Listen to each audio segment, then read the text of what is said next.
Hi, I'm Benjamin Payne. At the K-12 Education Office at Hillsdale College, we support school founding groups and their efforts to start classical schools across the country. Finding the right leader is one of the first and most important steps to building a successful school. While we do consider experience in education, we seek candidates who exhibit unwavering personal integrity, honesty, courage, and servant-hearted leadership. Perhaps that's you. If you're looking to engage in fulfilling, impactful, and challenging work protecting our nation's future and building up the next generation of virtuous citizens, we'd love to hear from you. I'm looking for strong school leaders right now. Learn more about how you can make a difference at hillsdale.edu/leader. hillsdale.edu/LEADER. That's hillsdale.edu/leader.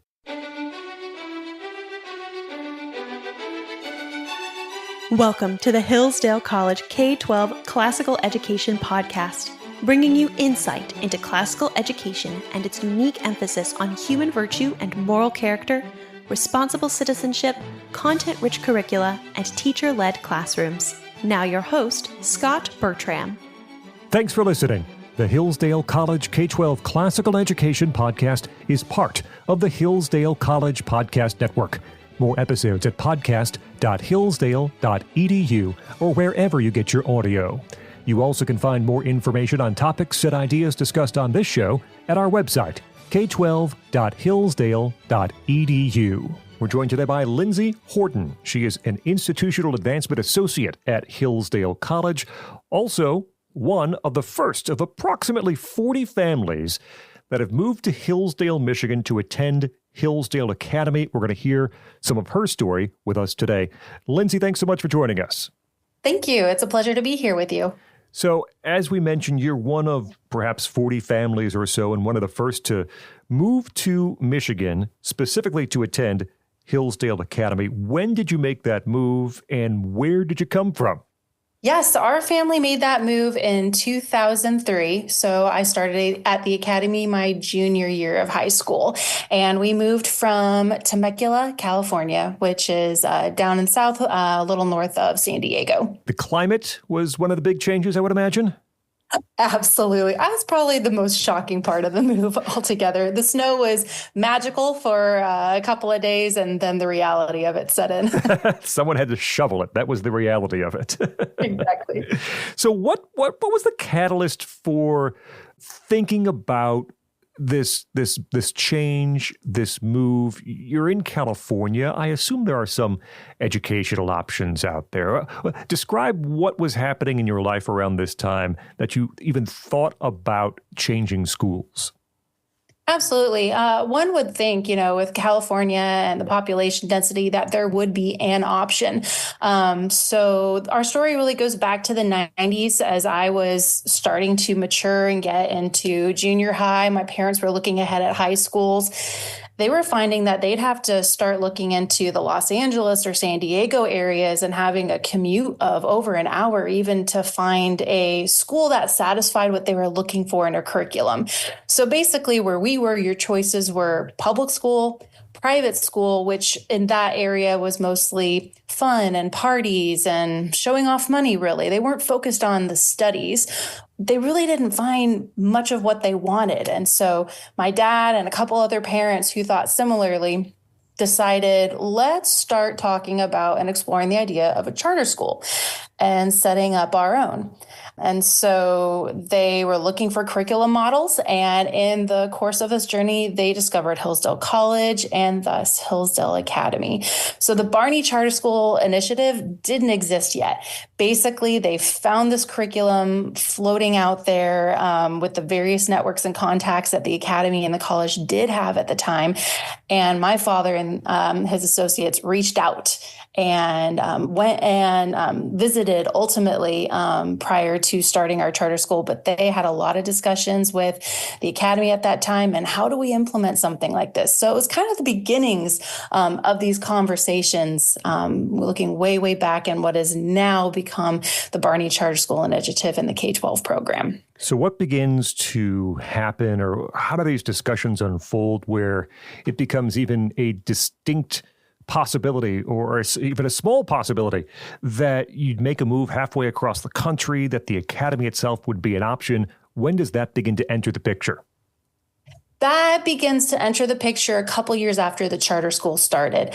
They found that when they started the charter school, they couldn't fully implement the academy curriculum. California had limitations regarding religious texts and whatnot. We had a hard time finding Latin teachers, so we did our best effort. And at the same time, too, the teachers and the leadership you're pulling from, no one was fully fleshed out in what is a classical curriculum look like in action. And so we did give our best effort, and that actually was still worlds beyond what was available. Within our first couple of years of the school being open, we were actually outperforming all other schools in Riverside County and as far as testing.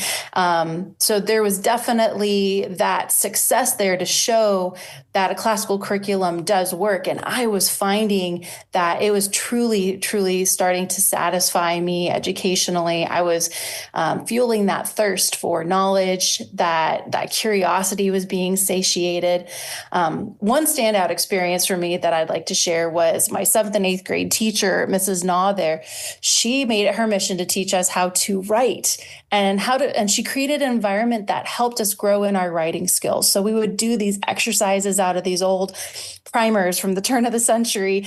And every day we would write something that's utilizing the discipline that classical education is teaching and trying and working at it again and again and again until you refine it. So maybe it was a paragraph or a couple of pages here or there. We did creative writing, journal writing, essay. We explored it all. But what I found in that process was I found my voice. I became comfortable with the art of writing. I began to learn how to use different techniques or structure to convey ideas. My vocabulary had to grow better to express what I was thinking. So to this day, I'm really grateful for those exercises. So that's just one example about how a classical charter school, even not being perfectly formed, implementing those classical elements was already starting to just make me a better student, but at the same time also make me want more. And so that's where that turning point happens, where as I was getting more fleshed out in this classical curriculum, I just wanted more and more challenge. I wanted to be around other students who wanted the same thing just as much and challenged me. And so Hillsdale Academy was this little golden ideal in my head as a 15-year-old.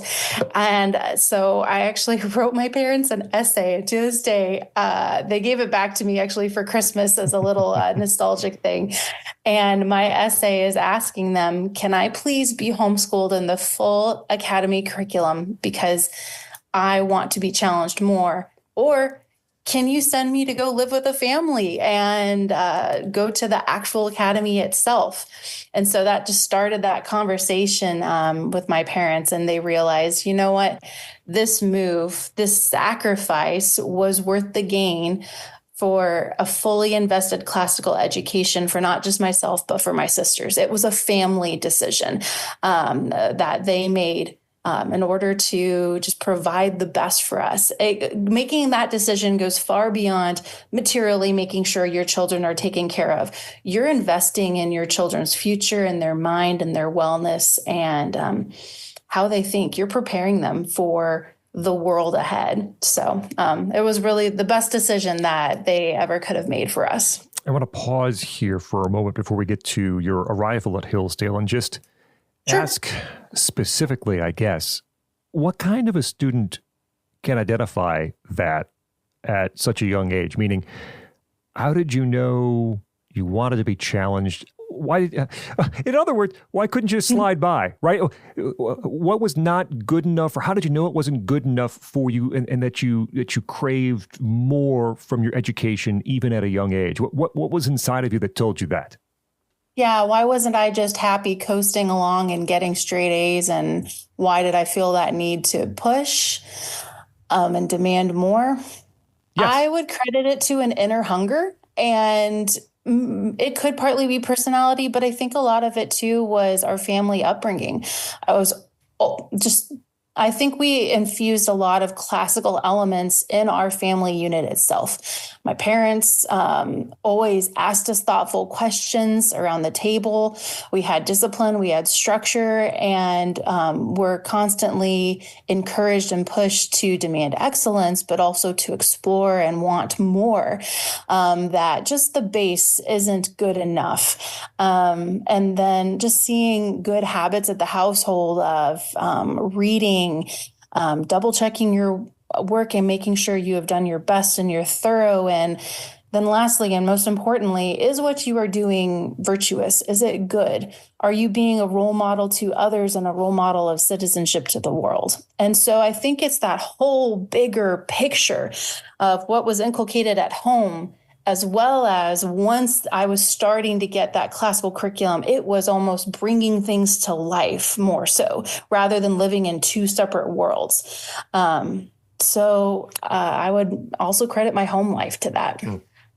We're talking with Lindsay Horton. She is currently an Institutional Advancement Associate at Hillsdale College, but also she and her family, one of the first of around 40 families that have moved to Hillsdale, Michigan to attend Hillsdale Academy. So you arrive, and if I'm correct, you're a junior in high school. So what was that transition like, and how were those final 2 years in Hillsdale at the Academy, and how would you compare that to what you came from?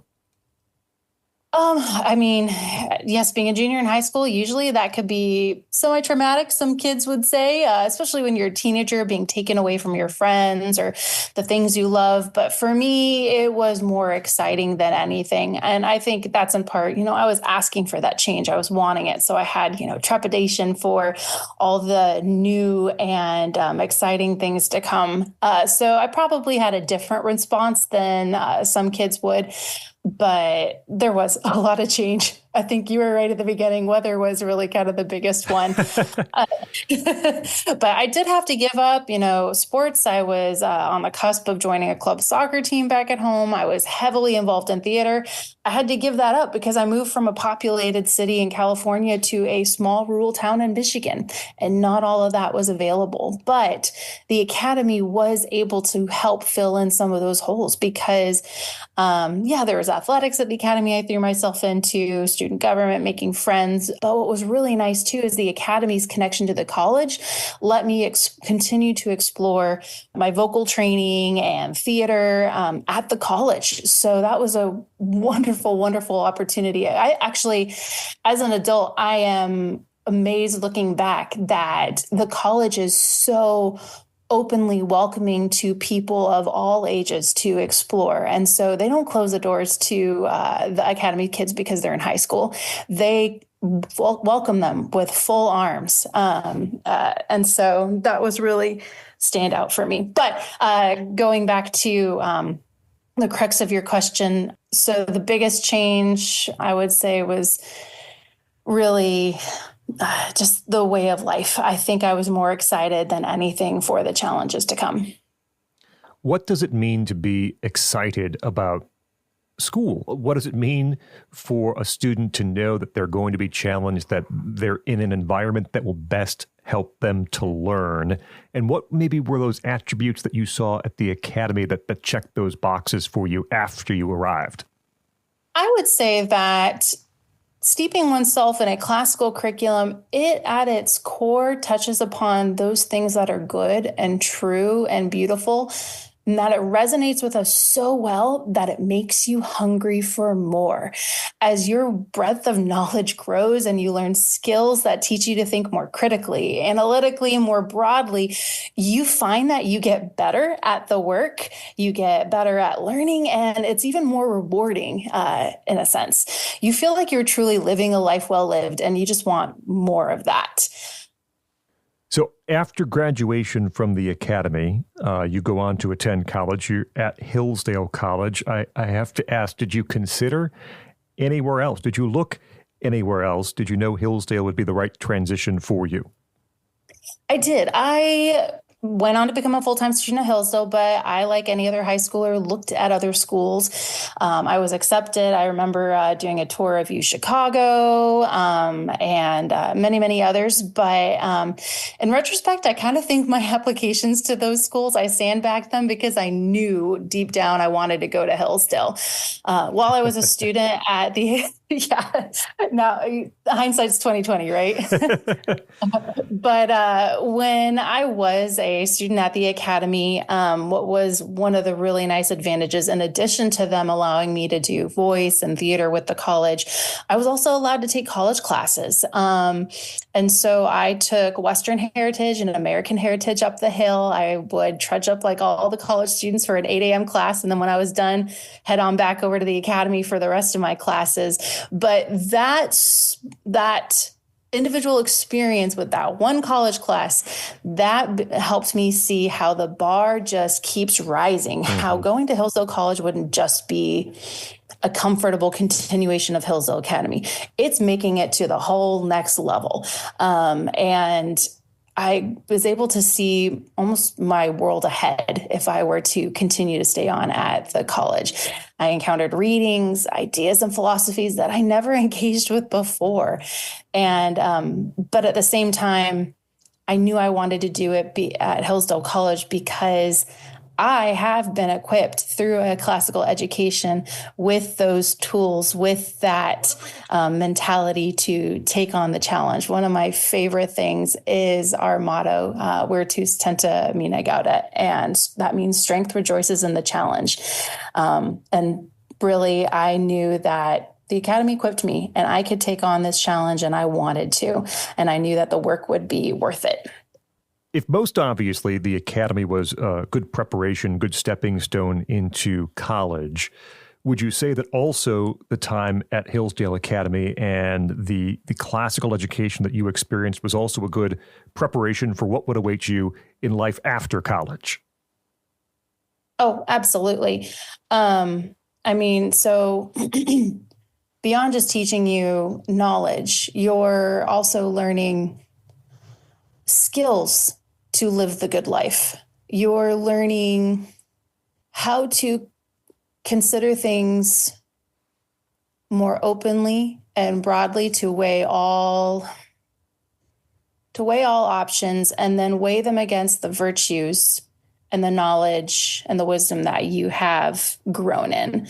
And so beyond the textbook, beyond using those skills to try to get an A on the test or whatnot, it was harder to see maybe while you're in college sometimes because you're so caught up in the day-to-day. But I have grown to realize this more and more since graduating and moving on into the real world.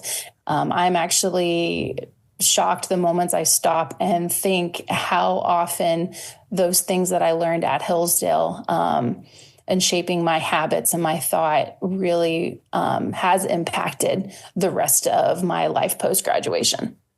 What was your path after graduating from Hillsdale? Where did you go? What did you do? After graduating Hillsdale, so at Hillsdale, I graduated with a triple major. I just couldn't say no to all of the things that I loved. So I graduated with majors in history, marketing, and European studies. And so graduation day, I didn't know what I wanted to do with any of them. I had made several applications and ultimately decided to move to Colorado. So I pursued the history part of my degrees, and I became a teacher at a classical charter school that used the Academy curriculum, actually. And so it was at the same time very familiar and very unfamiliar being on the other side of the classroom. So I taught there for 3 years, and I absolutely loved delving into the historical events and themes and ideas with the students. And I taught everyone from 7th grade American history all the way up through 10th grade European history, the latter being really my favorite. I really enjoyed seeing the kids wrestling and trying to sort out some of those big ideas that has come out from our European heritage out there. So But after a few years of teaching, I decided to switch career paths and pursue the curiosities of my marketing degree. So you had options, that's for sure. I did have options, but yeah, I wanted to see, what is out there in the world? What could I actually apply myself to, and how would this work? And so I went back to grad school with actually my dad's alma mater, the University of Southern California. And so I am proud that we have that in common. And I did a master's in marketing communications. So right after graduating at USC, I accepted a position as a marketing director for a craft distillery in South Texas. So completely different industry and world than education and what I had been doing before. The company was a startup, but I was really enamored at the prospect of being able to craft a brand from the ground up and growing it and just trying to figure out the audiences and how do I communicate ideas that will get XYZ results. So I did that for 8 years, and it had its own rewards in many ways. And we saw a lot of significant growth in Texas. But this past year, when the position for Hillsdale crossed my path, I really felt a draw to work for something with more meaning to me personally. So I'm now with the institutional advancement team, and I serve Hillsdale here in my home state of Texas. And I travel across Texas, Louisiana, South Florida, serving as a direct point of contact for our friends and a lot of our generous donors, connecting them with the college and building a partnership together.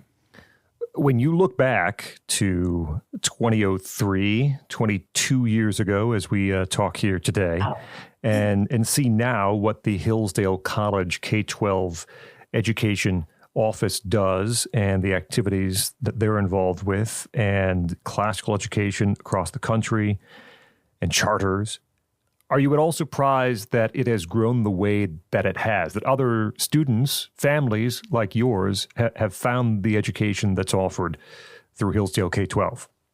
I'm not surprised by how, but I am surprised at the speed in which it's grown. I would say that what the K-12 office is now is a beautiful reflection of both outside friends who are pioneers in classical education with that relationship with Hillsdale. Those pioneers, like my dad, for example, have communicated back what was working, what wasn't working, what was difficult about this, and also more specifics pertaining to each state. And Hillsdale has had the generosity of donors, the generosity of the time and the effort of friends involved in K-12 education to amass all this information. But what doesn't surprise me is that a Hillsdale education teaches us to be reflective, contemplative about things, trying to connect the greater ideas at hand. And that exactly is what I have seen the K-12 office do in its growth. It has, now the speed of which has just amazed me, which really means that there's more people out there clamoring for this and giving to this narrative, this development of a movement than I ever imagined possible. So that is the part that surprises me. But the quality and the thoroughness and the leadership of it all that the K-12 office is showing, that doesn't surprise me. Yeah. Lindsay Horton is now Institutional Advancement Associate at Hillsdale College. Previously, long ago, moved here with her family to attend Hillsdale Academy. Lindsay, thanks so much for joining us here on the Hillsdale College K-12 Classical Education Podcast. Thank you for your time, Scott. I'm Scot Bertram. We invite you to like us on Facebook. Search for Hillsdale College K-12 Classical Education. You also can follow us on Instagram at Hillsdale_K-12. That's Hillsdale_K-12 on Instagram. Thank you for listening to the Hillsdale College K-12 Classical Education Podcast, part of the Hillsdale College Podcast Network. More at podcast.hillsdale.edu or wherever you get your audio.